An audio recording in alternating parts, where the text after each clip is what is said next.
Hello, कैसे हैं आप लोग। आशा करता हूं कि आप लोग अच्छे होंगे और आप की शिकायत भी रही है कि काफी दिन बाद मैं आज वीडियो बना रहा हूं। आप सबको पता है कि जैसा कि कोविड-19 वायरस चल रहा है और उसी के चलते थोड़ा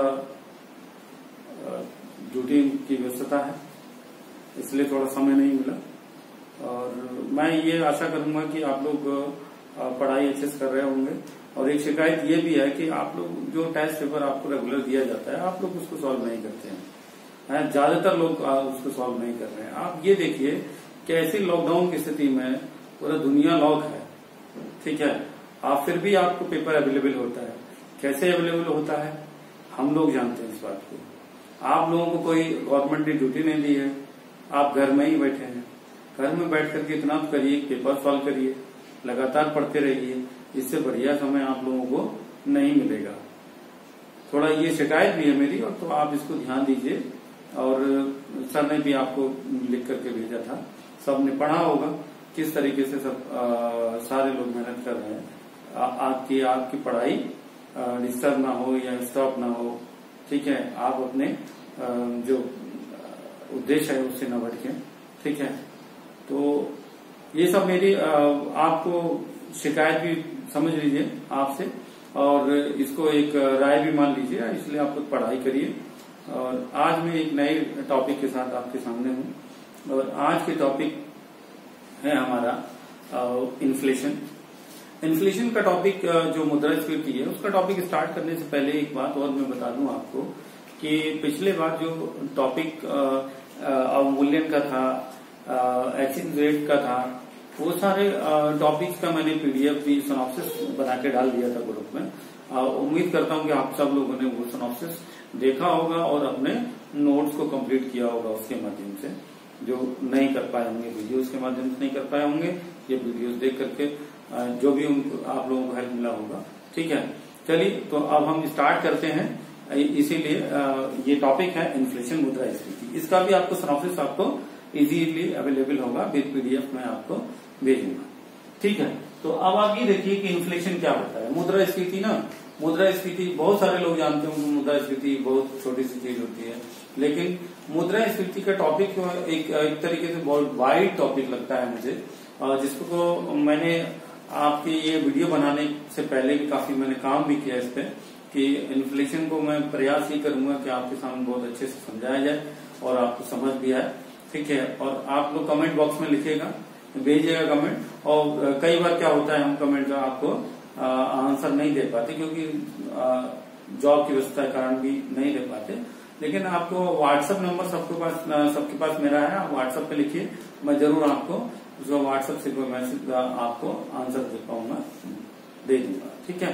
तो आज आप ये देखिए मुद्रास्फीति। मुद्रास्फीति बहुत सामान्य सी बात है, ठीक है। पहले ये समझ लीजिए कि मुद्रास्फीति किसे कहते हैं। मुद्रास्फीति का मतलब होता है जब वस्तुओं और सेवाओं की कीमतों में लगातार वृद्धि होती चली जाती है और मुद्रा का मूल्य लगातार गिरता चला जाता है।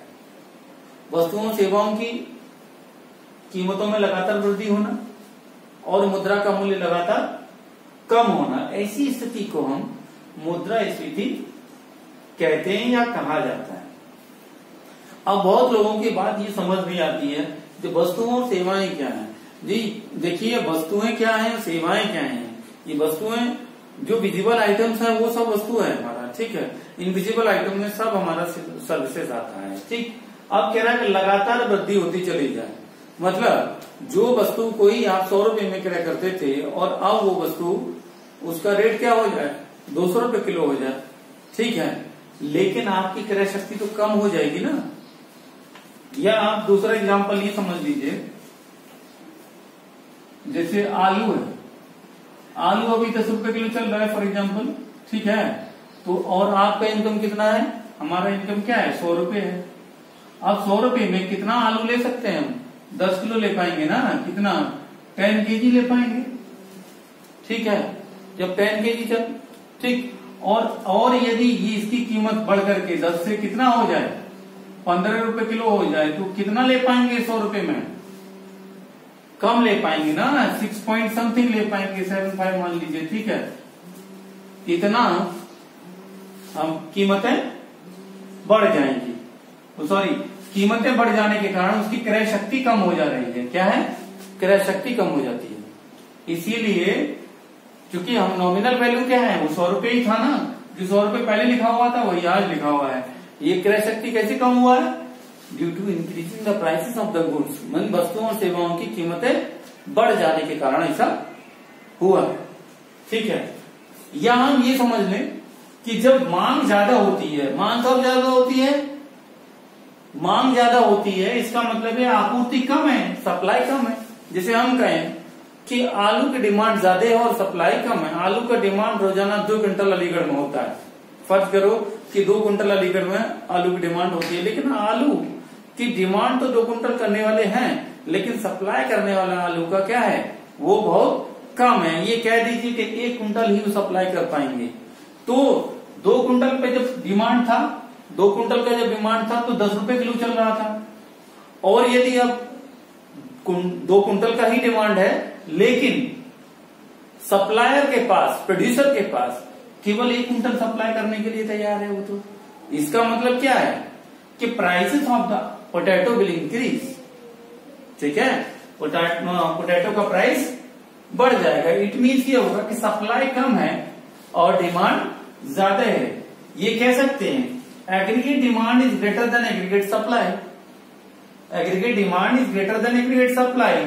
इसको ये ऐसे भी समझ सकते हैं कि कब supply, production of the goods, production of goods is less than the demand, मतलब वस्तुओं का उत्पादन उतना नहीं हो रहा है जितना कि उसकी डिमांड है, इसीलिए उसको कम किया जा रहा है।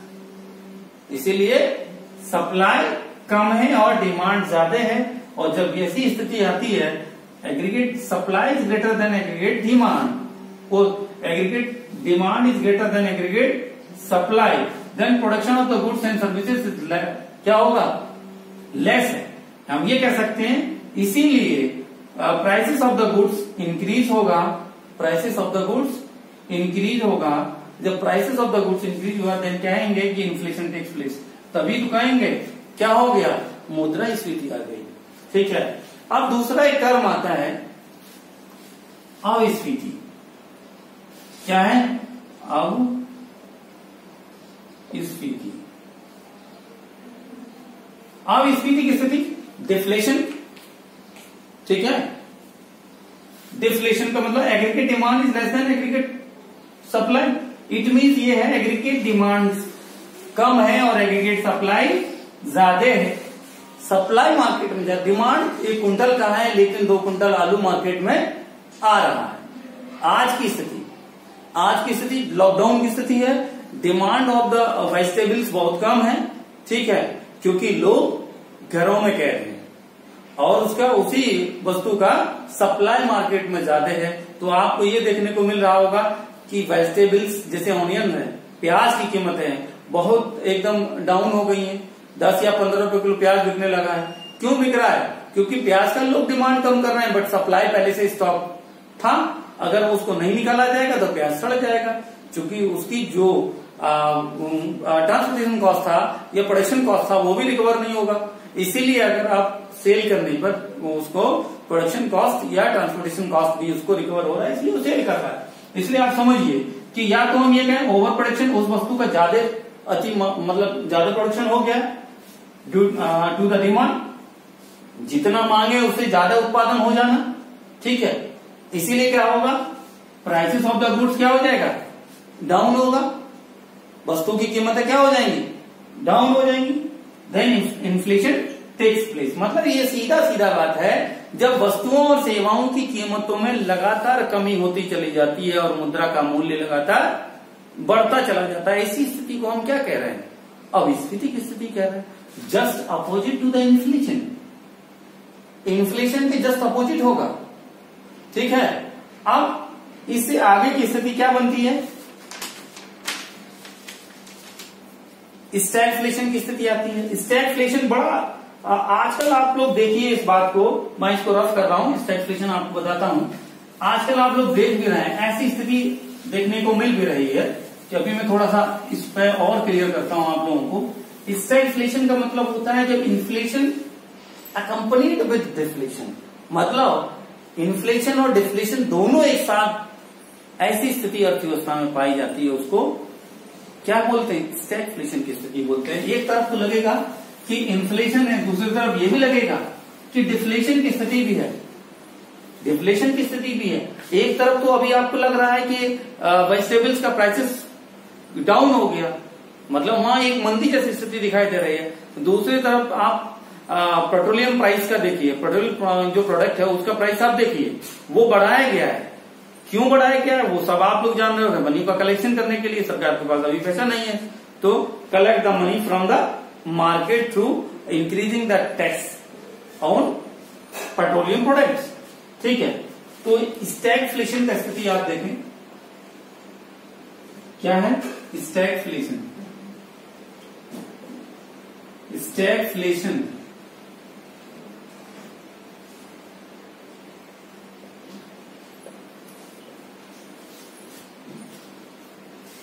इसको यूं कहें या तो मंदीगत मुद्रास्फीति बोल सकते हैं। क्या? मंदीगत मुद्रास्फीति वर्ड से समझ रहे होगे, एक तरफ मंदी भी लग रही है, दूसरी तरफ मुद्रास्फीति भी है।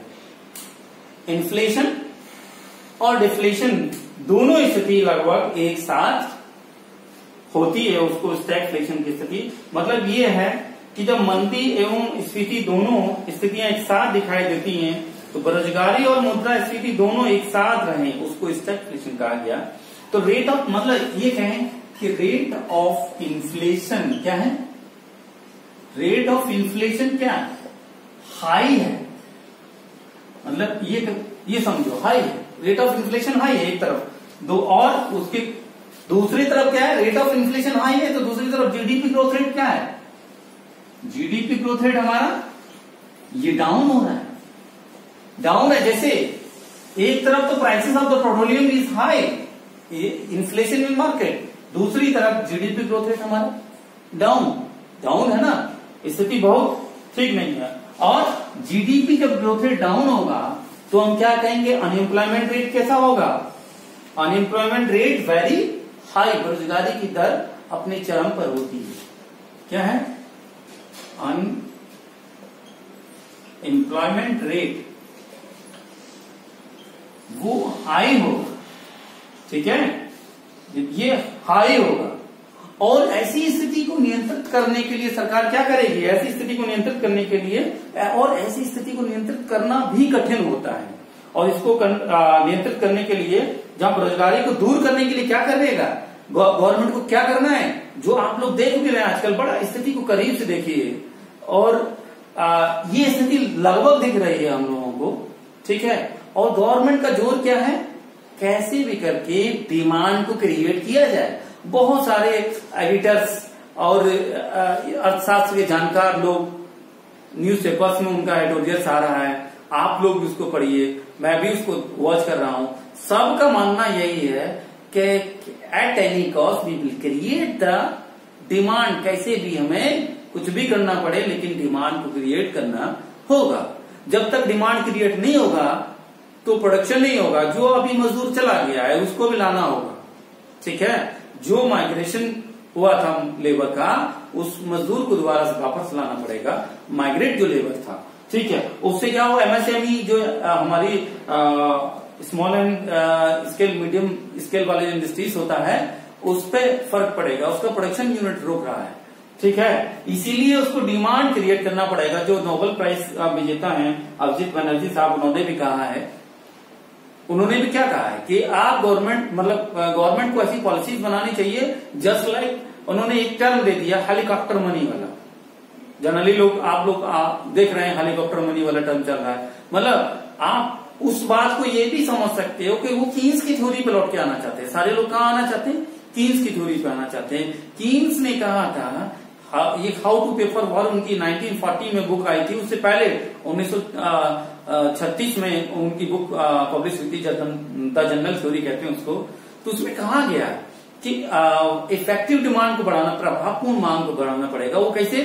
एक लेबर से गड्ढा खुदवाइए, दूसरे से उसको बंद करवाइए, मतलब दोनों लेबर के पास पैसा होगा। तो जब दोनों लेबर के पास पैसा होगा, they will more demand in market. जब डिमांड बढ़ेगा, इट मीन्स ये है डिमांड करने की स्थिति में कब आ रहा है, जब उनका परचेजिंग पावर बढ़ेगा। ठीक है, इसीलिए अब आप ये देखें, बेरोजगारी को दूर करने के लिए राजकोषीय नीति या राजकोषीय उपाय किए जाते हैं। ठीक है, राजकोषीय तो उपाय करने चाहिए, और उच्च इन्फ्लेशन या हाई, जो एक तरफ इन्फ्लेशन होता है, दूसरी तरफ संकुचनवादी होता है। मतलब एक तरफ तो मंदी है, डिफ्लेशन की स्थिति है, दूसरी तरफ इन्फ्लेशन की स्थिति है। ठीक है, तो इन सबको कंट्रोल करने के लिए गवर्नमेंट को थोड़ा सा एक टिपिकल टास्क होता है कि ये देखना पड़ेगा कि स्थिति किस तरीके की है। ठीक है, तो अब इसको कंट्रोल करने के लिए उसको क्या करना पड़ेगा, डिमांड को क्रिएट करना है। क्या है, डिमांड को क्रिएट करना है, डिमांड को क्रिएट करना होगा। इसलिए ठीक है, डिमांड कैसे क्रिएट होगा, डिमांड को बढ़ाना पड़ेगा। इट मीन्स ये है कि इन्वेस्टमेंट आपको बढ़ाना पड़ेगा। इन्वेस्टमेंट कब बढ़ेगा, हम ये कह सकते हैं उसको कि सप्लाई ऑफ मनी मार्केट में आपको कैसे भी बढ़ाना है, सप्लाई ऑफ मनी आपको इंक्रीज करना होगा। ठीक है, अब दूसरी बात आती है कि relationship between the economic development and inflation. Inflation और मुद्रा आर्थिक विकास और मुद्रास्फीति के बीच में कैसा संबंध होता है। ठीक है, हम एक बात समझते हैं, जब मुद्रास्फीति हाई होती है तो इकोनॉमिक डेवलपमेंट भी हाई होता है। इकोनॉमिक डेवलपमेंट कब हाई होगा, एक सीमा तक, मतलब इन दोनों के बीच में कैसा संबंध होता है, प्रत्यक्ष संबंध होता है। ये कह सकते हैं there is a positive relationship between the economic development and inflation rate.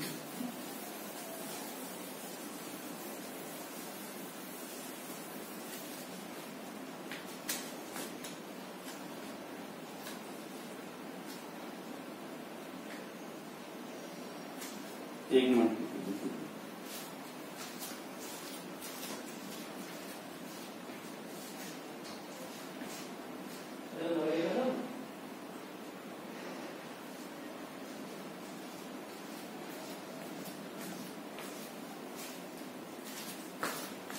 Sorry disturb हुआ।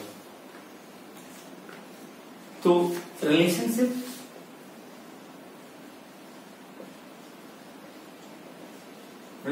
बिटवीन इन्फ्लेशन एंड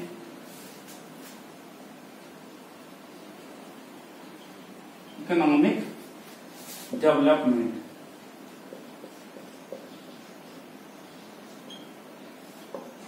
ठीक, कैसा रिलेशन होगा, पॉजिटिव रिलेशन होगा। जब इन्फ्लेशन बढ़ता है, इन्फ्लेशन रेट बढ़ेगा, इन्फ्लेशन बढ़ेगा। ठीक है, इन्फ्लेशन बढ़ता है तो इकोनॉमिक डेवलपमेंट होगा, इकोनॉमिक डेवलपमेंट भी हाई होगा। ठीक है, मतलब क्या है, इन्फ्लेशन जब है तो रोजगार है ना लोगों के पास, जब रोजगार है तो परचेजिंग पावर उनके पास होगा, बेरोजगारी कम होगी। ठीक है, तो they will more demand in market. जब इकोनॉमिक एक्टिविटीज कैसे लेवल पर होंगी, टॉप लेवल पर होंगी, और टॉप लेवल पर होंगी तो जीडीपी ग्रोथ रेट हमारा बढ़ेगा। ठीक है, जीडीपी ग्रोथ रेट हमारा बढ़ेगा। तो अब इसमें ये कैसे हमें करना है, ये होता कैसे है इकोनॉमिक डेवलपमेंट और इसके बीच रिलेशनशिप। इट मीन्स ये है कि इन्वेस्टमेंट बढ़ेगा। क्या होगा, इन्वेस्टमेंट बढ़ा तो हम ये कह सकते हैं रेट ऑफ इंटरेस्ट कम है। जब इन्वेस्टमेंट कैसे बढ़ा तो रेट ऑफ इंटरेस्ट कैसे कम हुआ, बैंकें जो ब्याज दर अपनी तय करती हैं, वो बैंकों का रेट ऑफ इंटरेस्ट कम तय किया जा रहा है, इसलिए वो ज्यादा क्रेडिट दे पाएंगी, मतलब लोन्स ज्यादा दे पाएंगी। जब लोन मिलेगा तो पैसा उसके पास ज्यादा आएगा, तो इन्वेस्टमेंट वो ज्यादा करेगा। ठीक है, तो ये कम हुआ, इट मीन्स ये है सप्लाई ऑफ मनी बढ़ा। क्या है supply of money, supply of money बढ़ता है, सप्लाई ऑफ मनी बढ़ा सप्लाई ऑफ मनी के बढ़ने से हम ये कह सकते हैं कि प्रोडक्शन बढ़ जाएगा, प्रोडक्शन बढ़ेगा। प्रोडक्शन के बढ़ने से ये कह सकते हैं एम्प्लॉयमेंट लोगों को मिलेगा, ये भी बढ़ गया। तो ये हुआ, तो इसका मतलब पीसी पर कैपिटा इनकम बढ़ा। पर कैपिटा इनकम के बढ़ने से ये कह सकते हैं जीडीपी ग्रोथ रेट हमारा बढ़ेगा। ठीक है, अब जीडीपी ग्रोथ रेट बढ़ा है तो ये कहेंगे जीएनपी हमारा इंक्रीज हो रहा है। इट मीन्स ये हुआ कि there is a positive relationship between the inflation and economic development. ठीक है, दोनों के बीच में कैसा संबंध है? सकारात्मक संबंध है, पॉजिटिव संबंध है।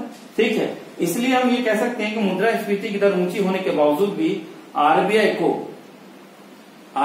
को क्या करना चाहिए? ब्याज दरों को बढ़ाना नहीं चाहती है। इन्फ्लेशन रेट जब हमारा ज्यादा होने के बावजूद भी आरबीआई रेट ऑफ इंटरेस्ट को नहीं बढ़ाना चाहता है।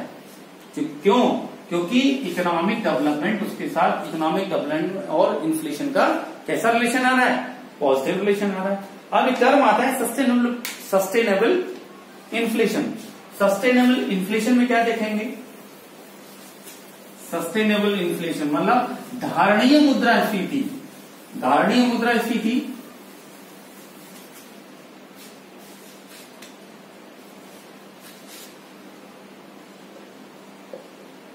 Sustainable inflation.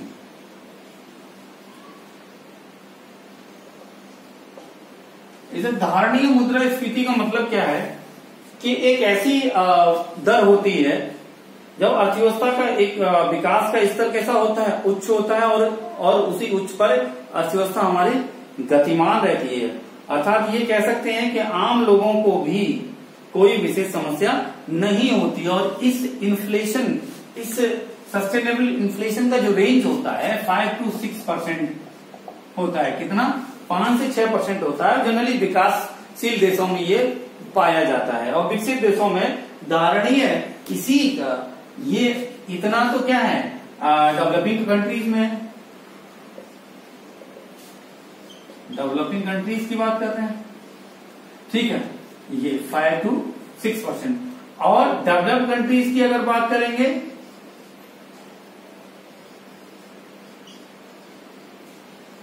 डेवलप्ड कंट्रीज की अगर बात करेंगे तो वो ये कहां गया है?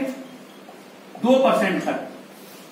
2% तक क्या मुद्रास्फीति की दर कैसी होगी यहाँ कि अगर 2% तक होता है तो सस्टेनेबल इन्फ्लेशन वो आपका डेवलप्ड कंट्रीज में होगा, और डेवलपिंग कंट्रीज में 5 to 6% होता है। ठीक है, अब हम बात करते हैं, इसी में आता है PC, Phillips curve. Phillips curve ये बहुत बार प्रश्न आता है परीक्षा में। फिलिप्स कर्व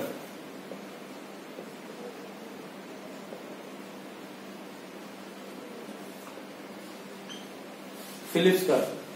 पीसी क्या होता है? पीसी एक ऐसा वक्र होता है जो बेरोजगारी की दर और मुद्रास्फीति की दर के बीच में नकारात्मक संबंध को शो करता है।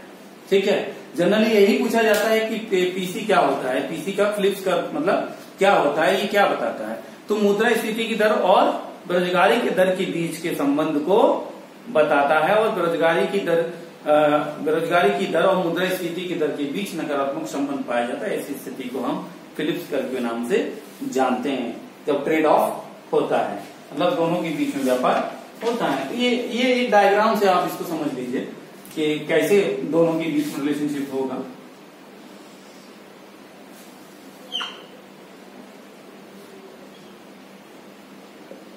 बहुत सिंपल सा डायग्राम है। ठीक है, इसको आप पीसी बोल दीजिए, फिलिप्स कर्व।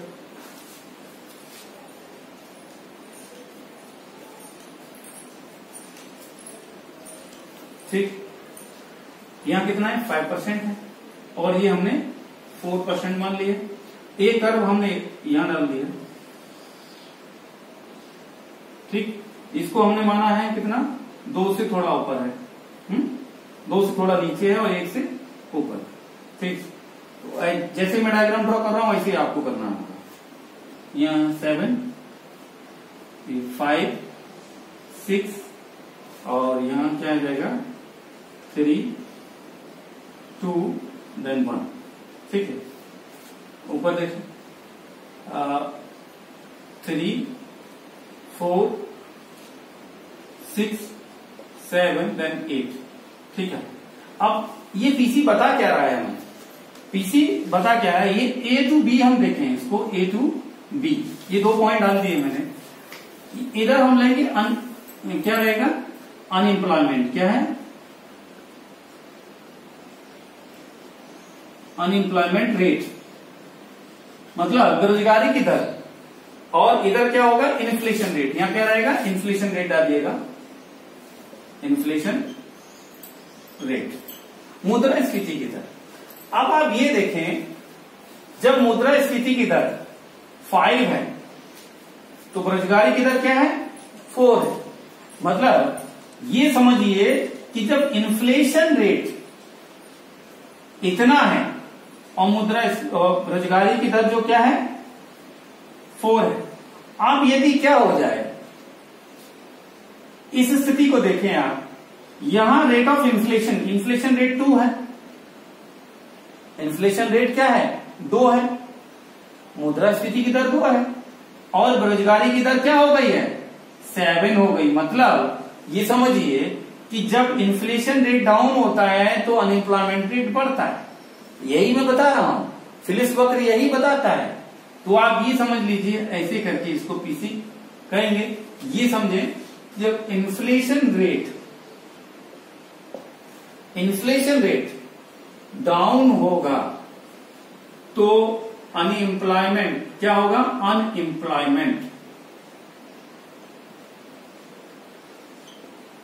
अनएम्प्लॉयमेंट रेट बढ़ेगा। मतलब ये कहेंगे कि दोनों के बीच कैसी स्थिति है, नकारात्मक स्थिति है। इसी को पीसी कहते हैं, ठीक है, इसी को फिलिप्स कर्व हम कहते हैं, ठीक। अब हम आगे चलते हैं कि टाइप्स ऑफ इन्फ्लेशन के ऊपर चलते हैं कि मुद्रास्फीति की दर कितने प्रकार की होती है, मतलब मुद्रास्फीति कितने प्रकार की होती है, ठीक है। अभी तो एक सामान्य सी बात कर रहे थे, इन्फ्लेशन क्या होता है, इन्फ्लेशन में इन्फ्लेशन बताया कि डिफ्लेशन बताया कि डिफ्लेशन क्या होता है, फिर हमने आपको स्टैगफ्लेशन बताया, स्टैगफ्लेशन की स्थिति क्या होती है, फिर हमने आपको बताया कि सस्टेनेबल इन्फ्लेशन क्या होता है, ठीक है, 5 to 6% का एक रेंज मैंने बताया, ठीक है। अब हम बताएंगे कि टाइप्स ऑफ इन्फ्लेशन, इन्फ्लेशन कितने तरीके का होता है, मतलब कितने प्रकार का होता है। ये डायग्राम आप बनाइएगा और रिलेशनशिप आप इसमें इजीली समझ सकते हैं। पीसी यही होता है, विद डायग्राम एक्सप्लेनेशन है इसका, ठीक है।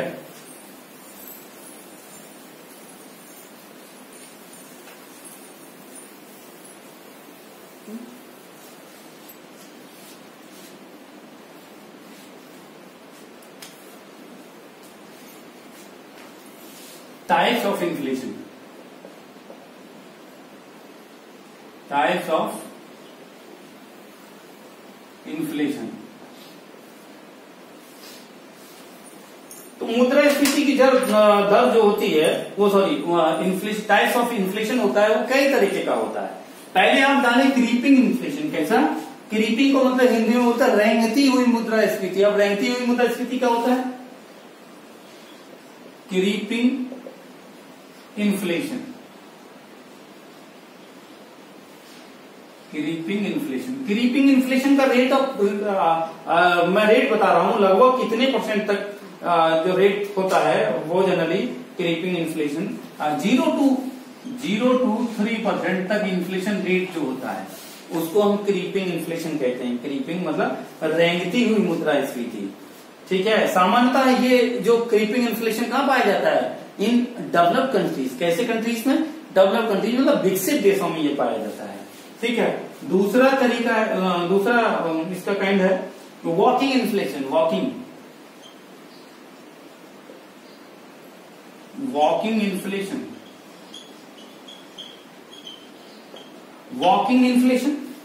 वॉकिंग इन्फ्लेशन, इसका जो रेट ऑफ इन्फ्लेशन का रेंज होता है वो 3 to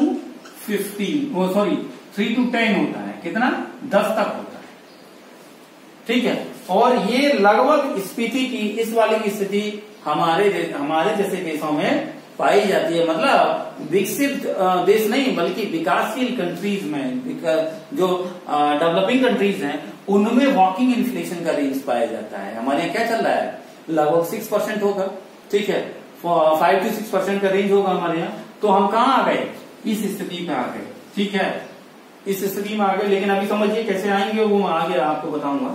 अब तीसरा पॉइंट आता है रनिंग इन्फ्लेशन, दौड़ती हुई मुद्रास्फीति। कैसा है, रनिंग इन्फ्लेशन,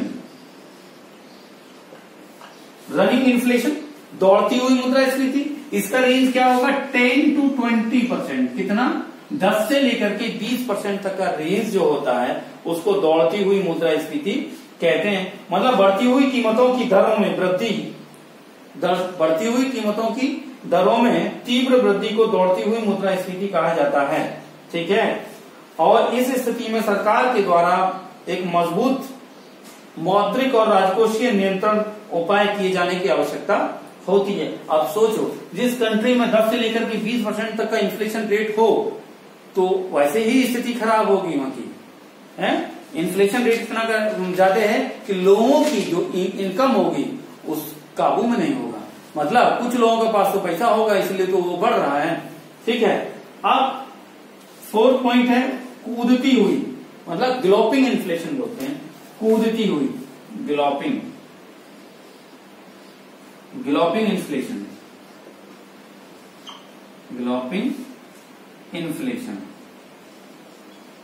ग्लोपिंग इन्फ्लेशन ये कह सकते हैं ओवर प्रोडक्शन के कारण ऐसी स्थिति जब वस्तुओं सेवाओं की कीमतों में 2 अंकीय या 3 अंकीय, मतलब 2 संख्याओं में या 3 संख्याओं में वृद्धि से मतलब मुद्रास्फीति बढ़ती है। अर्थात उत्पादन बिना किसी वृद्धि के या जीरो वृद्धि के कीमतों में तेजी से वृद्धि होती है या कीमतें तेजी से बढ़ती हैं। हम ये कह सकते हैं कि उस स्थिति को हम ग्लोपिंग इन्फ्लेशन की स्थिति कहा जाता है। 20% से ऊपर की स्थिति को, इससे मोर 20% से ज्यादा की जो इन्फ्लेशन रेट होगी उसको हम क्या कहेंगे, ग्लोपिंग इन्फ्लेशन की तरह कहते हैं, मतलब ग्लोपिंग इन्फ्लेशन कहा जाता है, ठीक है। अब एक आता है हाइपर इन्फ्लेशन। हाइपर इन्फ्लेशन का मतलब होता है कि 3 अंकीय मुद्रास्फीति की दर जो होती है। अब 3 अंकीय हो सकता है, और वो 3 अंकीय तो 100 से ऊपर की बात कर रहा है ना, 100 या 100 से ऊपर की बात कर रहा है। जब 100 या 100 से ऊपर का इन्फ्लेशन रेट होगा तो उस देश के हालात कैसे होंगे, आप खुद इस बात को समझ सकते हैं। एक और पॉइंट आता है इसमें कोर इन्फ्लेशन का मतलब होता है कि वो एक पर्टिकुलर सेक्टर की बात कर रहा है, मतलब कुछ एक क्षेत्र उसमें आते हैं। लेकिन मैं कोर इन्फ्लेशन के बारे में बताऊंगा आपको। देखिए core inflation 6 number, core inflation. आज थोड़ा मार्केट ठीक नहीं चल रहा है, इस वजह से सही नहीं दिखाई दे रहा होगा आपको। कोर इन्फ्लेशन जब जनसंख्या वृद्धि, औद्योगिक वृद्धि या नगरीकरण आदि स्थायी कारणों के फलस्वरूप मांग बढ़ने से, मतलब जब जनसंख्या वृद्धि होगी तो जाहिर सी बात है कि demand of the product in the market वो तेजी से राइज करेगा, लेकिन उतनी तेजी से आपका प्रोडक्शन राइज नहीं करता है, इसलिए डिमांड बहुत तेजी से बढ़ता है, ठीक है। अब इसी कारण से डिमांड बढ़ेगा, इसी कारण से उस प्रोडक्ट का प्राइस भी बढ़ जाता है। इसका मतलब है कि मुद्रास्फीति फैलती है या बढ़ती है, उसको टेम्परेरी नहीं परमानेंट इन्फ्लेशन बोलते हैं। मतलब वो ऐसा कॉज है कि due to the increase in the population, जनसंख्या वृद्धि के कारण वो बढ़ा है, तो उसको ऐसी स्थिति को हम क्या कह रहे हैं, कोर इन्फ्लेशन कहते हैं। कोर इन्फ्लेशन में खास बात क्या है जो ध्यान रखने वाली है कि इसमें खाद्य एवं ईंधन की कीमतों में होने वाली उतार चढ़ाव, खाद्य और ईंधन की कीमतों में, मतलब उनकी जो कीमतों में होने वाले उतार चढ़ाव को शामिल नहीं किया जाता है, ठीक है। तो ये कोर इन्फ्लेशन का सबब होता है, ठीक है, कोर इन्फ्लेशन होता है। अब एक टर्म आता है हेडलाइन इन्फ्लेशन, ये बड़ा इंपॉर्टेंट है, हेडलाइन इन्फ्लेशन, ठीक है। हेडलाइन इन्फ्लेशन में क्या देखेंगे थोक मूल्य सूचकांकों के आधार पर, थोक मूल्य सूचकांकों के आधार पर जो समग्र मुद्रास्फीति के मासिक आधार पर आंकड़े जारी किए जाते हैं। जनरली आप और हम जो अखबारों में, न्यूज़पेपर्स में पढ़ते हैं, आजकल जो इंडिया का इन्फ्लेशन रेट चल रहा है लगभग 2 से लेकर के 6% के बीच में रह रहा है ना। और ये इस बात को कब कहा गया कि 2015 में कमेटी सेटअप हुई, उसने रिपोर्ट दी, उसने बताया, और उसी के आधार से अभी हेडलाइन इन्फ्लेशन रेट तय होता है। मतलब जो हेडलाइन में आता है आपके यहाँ, मतलब उसका रेंज क्या होगा, 2 से लेकर के 6% तक का, उसको ऐसा इन्फ्लेशन रेट, उसको हेडलाइन इन्फ्लेशन कहा जाता है। ठीक है। एक और इन्फ्लेशन, एक और तरीके का इन्फ्लेशन होता है इंपोर्टेड इन्फ्लेशन। इंपोर्टेड आयातित मुद्रास्फीति, इंपोर्टेड इन्फ्लेशन होता है ना, आयातित मुद्रास्फीति, मतलब आपने खुद से उसको इंपोर्ट किया है इन्फ्लेशन को। वो कैसे, जब क्रूड ऑयल प्राइसेस बढ़ जाएगा, कच्चे तेल की कीमतें बढ़ जाती हैं, तो जब कच्चे तेल की कीमतें बढ़ जाएंगी तो prices of the petrol automatically बढ़ेगा। जब प्राइसेस ऑफ द पेट्रोल बढ़ेगा तो जो क्रूड ऑयल का प्राइस बढ़ा तो इंडिया, भारत जैसा देश उसको इंपोर्ट करता है। जब इंपोर्ट करेगा तो पेट्रोलियम ऑफ द प्रोडक्ट का प्राइस क्या होगा, वो बढ़ेगा इंडिया में। जब इंडिया में उसका प्राइस बढ़ेगा तो इन्फ्लेशन टेक्स प्लेस। जब पेट्रोल और डीजल की कीमतों में वृद्धि होती है तो मुद्रास्फीति अपना स्थान लेती है। उसी को हम कैसे कहते हैं, इंपोर्टेड, मतलब आयातित मुद्रास्फीति है। और 9 नंबर एक और है हिडन इन्फ्लेशन, छिपी हुई मुद्रास्फीति। हिडन इन्फ्लेशन, हिडन इन्फ्लेशन,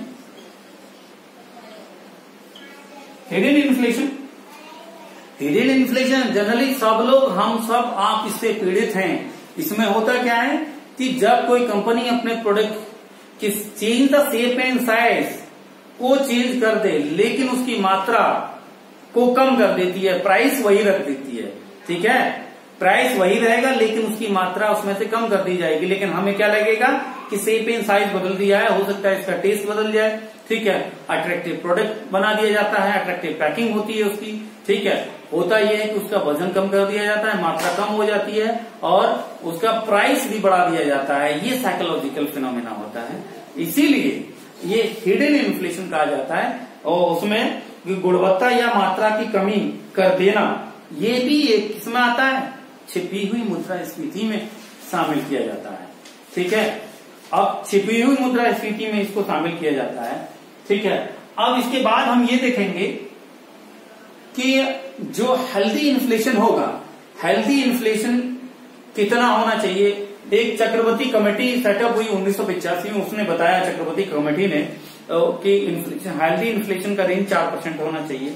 उसके बाद भारत सरकार ने 97-98 में एक और दल को गठित किया, उसने कहा कि 4 से 6% और लास्ट में कह दिया कि औसत लगभग विश्व की जो इन्फ्लेशन रेट होगा 0 से लेकर के 4% होगा। ठीक है, अब फिर हम उसकी 97-98 की बात करें, तत्कालीन जो आरबीआई गवर्नर थे सी रंगराजन, उनकी अध्यक्षता में कमेटी सेटअप की गई। उसने सिफारिश दी 5 to 6% रेंज होना चाहिए। कितना, इंडिया में कैसा स्थिति होना चाहिए, हेल्दी इन्फ्लेशन वो होगा जिसका 5 to 6% होगा। ये कौन कह रहे हैं, सी रंगराजन। 97-98 में जब आरबीआई के गवर्नर हुआ करते थे, उनकी अध्यक्षता में कमेटी सेटअप हुई, उसने अपनी रिपोर्ट दी। अब उसके बाद फिर एक तारापुर कमेटी गठित हुई, वो 99-2000 में गठित हुई, एसएस तारापुर कमेटी। इन्होंने अगले 3 वर्षों के लिए इन्फ्लेशन रेट का रेंज बताया। इन्होंने कह दिया कि 3 to 5% इन्फ्लेशन रेट होगा, तो ऐसे भारत जैसे देश के लिए वो कैसा होगा, हेल्दी इन्फ्लेशन रेट कहा जाएगा। मतलब एक लाभकारी मुद्रास्फीति दर इस देश के लिए हो सकती है, भारत जैसे देश के लिए। अब मैं दूसरे वीडियो में आपको अभी थोड़ी देर बाद एक दूसरा वीडियो बनाऊंगा, इसी से कनेक्ट करूंगा, और ये रहेगा इन्फ्लेशन को कैसे कंट्रोल किया जाए। इन्फ्लेशन को, अगर मुद्रास्फीति है तो मुद्रास्फीति को कैसे कंट्रोल किया जाए, क्या नीतियां होती हैं जिसके द्वारा सरकार या आरबीआई इसको इस्तेमाल करती है और मुद्रास्फीति को कंट्रोल किया जाता है। मुद्रास्फीति को कंट्रोल करना, और कंट्रोल करने के बाद इन्फ्लेशन के कॉजेज क्या होते हैं, मतलब मुद्रास्फीति के कारण क्या होते हैं, कैसे मुद्रास्फीति किसी कंट्री में आती है, किसी देश में मुद्रास्फीति कब उत्पन्न हो सकती है, उसके क्या कारण हो सकते हैं। ठीक है, अब तीसरा पॉइंट मेरा रहेगा कि ऐसे कौन से सेक्शंस होते हैं कि जिसमें मुद्रास्फीति का पॉजिटिव इम्पैक्ट होता है और ऐसा कितना सेक्शंस होता है कि मुद्रास्फीति का नेगेटिव इम्पैक्ट होता है। ये मेरे सेकंड वीडियो में अभी थोड़ी देर बाद देखने को मिलेगा, सेकंड वीडियो में आपको मिलेगा। ठीक है, आज अभी यहां तक आप इसको कंप्लीट करिए। सेकंड वीडियो में हम यही बताएंगे कि मुद्रास्फीति को कैसे कंट्रोल किया जाए। उसके बाद हम ये बताएंगे कि मुद्रास्फीति के कॉजेज क्या होते हैं, और उसके बाद मैं आपसे बात करूंगा कि मुद्रास्फीति के से किन किन को लाभ होता है, किसको नुकसान होता है। ठीक है, ओके, थैंक यू।